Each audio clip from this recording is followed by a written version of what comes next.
Kalau orang main bola, dia scoring gol, dia sujud syukur. Boleh tak sujud syukur pakai seluar pendek dan tanpa wuduk? Baik. Yang pertama kita kena faham, apakah hukum sujud syukur? Sujud syukur ini hukumnya harus dan haram.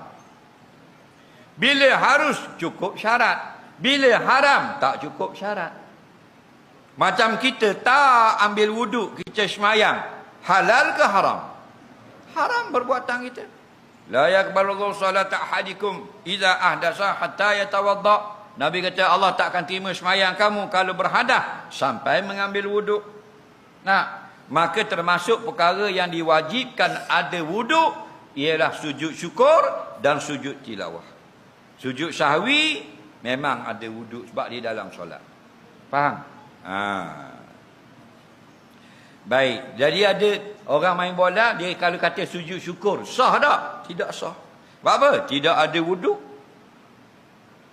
Dah kalau dia ada wuduk, kita tak tahu dia main bola, dia ada wuduk. Contoh, baik, boleh jadi dia ada wuduk, tapi tutup aurat tak?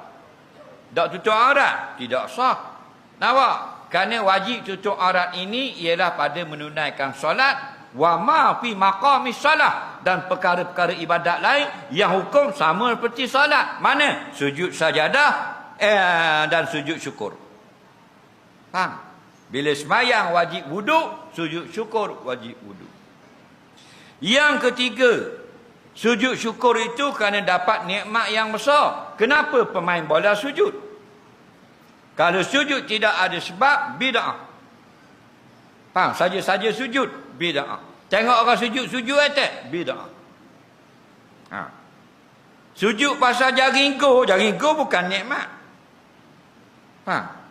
Dia ni sujud syukur ni nikmat yang berdatang sekali-sekala dan nikmat itu besar. Kalau nikmat yang sentiasa ada, tidak sunat sujud syukur. Contoh, kita ni sihat. Sehat ni nikmat yang besar, tapi dia kekal, tak sunat sujud. Yang sunat sujud, kita sakit, sedar-sedar sehat, sunat sujud. Kalau tengah sehat, tak sunat sujud. Sebab apa? Jadi sujud sama apa mati. Kita sujud apa? Kerana sehat. Bangun sehat lagi, sujud pula. Bangun sehat lagi, sujud pula. 200 tahun sujud je. Faham lagi? Kemudian nikmat itu yang kecil tak sunat sujud. Bapa sujud sahwi, makan si lemak, tak sunat sujud. Faham? Tapi boleh membeli kereta. Dulu jalan kaki, rohaknya. Dulu naik motosikal, bini paduk tak pelik. Faham? Anak 3 orang atas kosek. Rohak tak? Rohak lah hidup. Bini kalau turun, ngakang jalan. Pelik 4 segi lekat punggung. Faham lagi? Leni boleh beli, maybe second hand. Faham? Itu nikmat yang besar. Bukan datang selalu. Sujud syukur. Kita juga terlepas daripada musibah yang besar.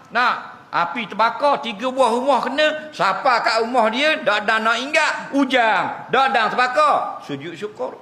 Terlepas musibah besar. Musibah kecil, dak sunat sujud syukur. Bapa sujud syukur, semut kata dak ada nak petik.